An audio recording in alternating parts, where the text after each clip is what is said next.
Live from Fargo and serving you on TV, online, and on the go. This is Valley News Live at 5:30.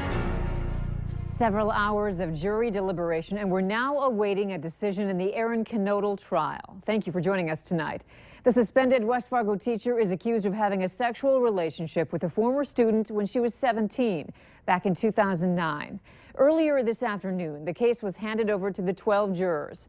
Before that, the defense finished calling its witnesses and closing arguments began. The prosecutor told the jury to remember that teachers don't typically have 4-hour phone conversations with students after 11 at night. He adds it's typical for students to have crushes on teachers. Teachers should not get crushes on students. That's exactly what the defendant did here. He manipulated a vulnerable, naive, 17-year-old female, and he took advantage of her sexually. In their closing arguments, defense attorneys told the jury the state has no hard evidence that anything sexual happened between Canoodle and his accuser. Evidence presented by the state shows handwritten notes and nearly 100 phone calls. What you don't have in this case is any of the content of the phone calls. Not available. Testifies to you that it was all about one thing. Mr. Canoodle tells you that's not true. They were about other issues. You have to decide what you think about that. The jury will resume deliberations tomorrow morning, and it will be sure to bring you the verdict as soon as one is reached. We have some beautiful conditions out there right now, but that could be changing for some of us. Robert has the latest on our forecast. Robert? Yeah, and it's been a cool one for our northwestern counties with a lot of cloud cover and even some rainfall. That rain will slowly make its way across the area as we head through the overnight hours tonight. Not going to be a lot of rain, but we certainly need some rain, and any rain will be a welcome sight. Right now, quite a range of temperatures. It's 74 degrees here in the Fargo Morehead area, 70 in Bemidji, Wadena, and Fergus Falls. But look off to the northwest, Devil's Lake, where you've seen some rain. Lots of clouds. Temperature right now, only 48 degrees. I mentioned the clouds. There they are, slowly increasing as we've gone through the day today, and they'll continue to increase across the region.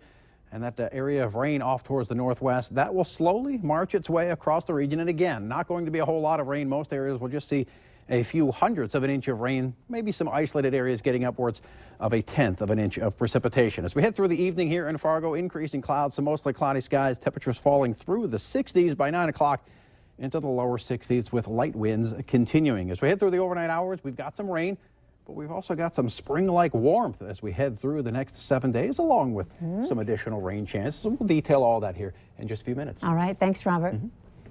A suspect is being held in connection with a weekend bank robbery. Jeremy Feline of Litchfield, Minnesota, is in custody on a probable cause arrest for the Gate City Bank robbery.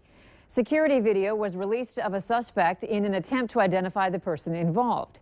Investigators obtained a search warrant for the location of Feline's cell phone, and he was located and arrested.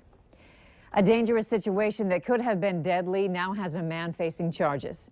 Deputies say a car got stuck on train tracks at a dismantled crossing. The two people in the car were able to escape before it was hit by the train. The accident happened just after 11 last night north of Hillsborough. The driver, 26-year-old Michael Cox of Fargo, is charged with DUI, driving with a revoked license, and refusal of a chemical test. A 27-year-old female passenger was taken to All True Hospital in Grand Forks, but had injuries that are considered not life-threatening. One Northern Valley town has put a unique spin on economic development.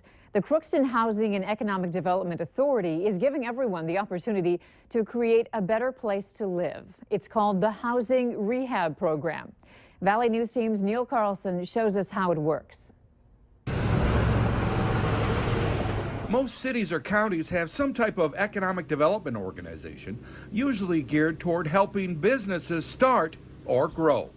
Crookston does that, but it's also put together a pool of money that allows individual homeowners to borrow money at a very attractive rate to fix up or remodel their home. Local residents and developers can use it to rehab their home, refurbish it, put on new shingles, re-side it, windows, whatever you need. Qualified borrowers can get money at the very low rate of only 2%. However, it needs to be paid off within 1 year. 2% money. Essentially what that does, it kind of covers our administrative costs of administering the loan. And officials say the program is not only good for homeowners, it's good for the city. Better looking homes and neighborhoods means a higher tax valuation.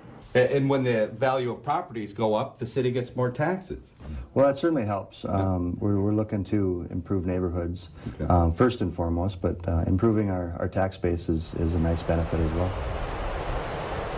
Officials say since the flood protection project is completed and all homes are now certified as out of the floodplain, the program is a great way to improve neighborhoods that could use some care. In Crookston, Neil Carlson, Valley News Live. Money for Crookston's housing rehab program was supplied by state LGA funds. Those are local taxes collected by the state and returned to the city. A solution to a taxi problem in the city of Fargo. Many, including the mayor, say they aren't meeting the demand. And the problem could be solved after the state of North Dakota okayed ride shares like Uber and Lyft. Uber is an app that connects riders and drivers. It's in 57 countries and hundreds of cities worldwide. Anyone over the age of 21 can apply to be a driver and get hired through the app.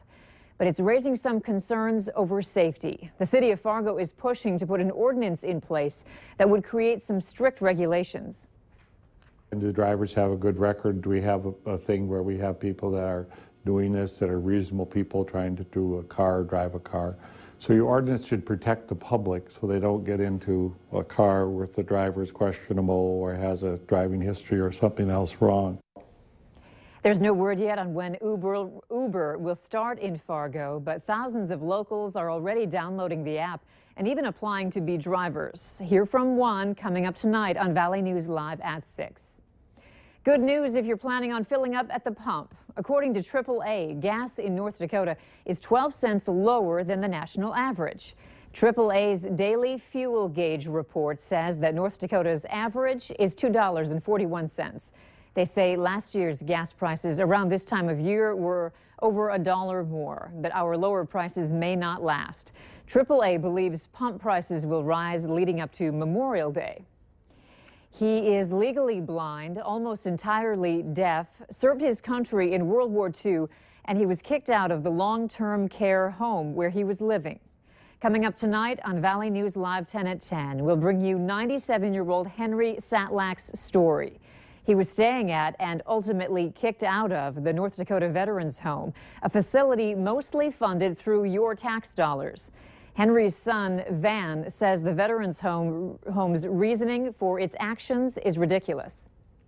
The North Dakota Veterans Home claims that he is endangering the health and safety of other residents by name-calling. And we'll have much more on this veteran's exclusive story tonight on Valley News Live at 10. What started as a dream may soon be a reality, and that reality is adding a touch of culture to the area. Mara Morkin wants to add art and poetry to the sidewalks of Morehead. It's a goal that requires thousands of dollars, but through support, she has already gotten more than $14,000. She believes that the gift of art will be enjoyed for many years. I think the idea that residents and students of Morehead are going to be able to immortalize themselves in our city sidewalks, and just the sense of pride and the idea that someone, maybe they graduate, maybe they move away, but they're going to come back and show their kids these sidewalks. It's amazing. In order for work on the project to begin, it has to be approved at tonight's Morehead City Council meeting.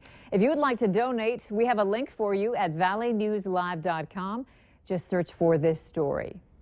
A new title for a West Fargo teacher. Today, Heath Rydell was named West Fargo's Teacher of the Year.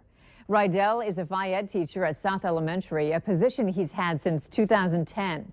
His colleagues call him an impeccable teacher and a resourceful mentor and advocate. The school board will recognize Rydell with his honor at an upcoming meeting. Also from the West Fargo School District, Amanda Henry is Cheyenne High School's new assistant principal. She has worked in the school district for the past 6 years. Many gardeners are itching to get their hands dirty, but before planting, there are a few things you can do to get the best use of your garden. Eric Baker from Baker Garden and Gift says when looking for the best plants, look for healthy leaves and white roots that aren't twisted around the plant.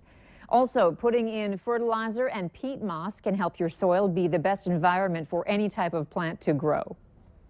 We have to set the root system in such a way that to be healthy, and then after which, you can get healthy foliage. You know what I mean? But if you don't start with a good healthy root system, obviously the top side doesn't work as well. You know what I mean? But that's true with vegetable gardening and annual gardening. Even container gardening. And we'll have more tips from this Monday's Digging In. You can check them out at valleynewslive.com under the Valley Today tab. Still ahead tonight, Chipotle has some big news about its food. We'll have that news coming up a little later. We've got some clouds and even some light rain that'll be making its way through the area overnight tonight and early tomorrow. We've got plenty of sunshine and warm weather on that 7-day forecast. We'll detail that coming up right after this.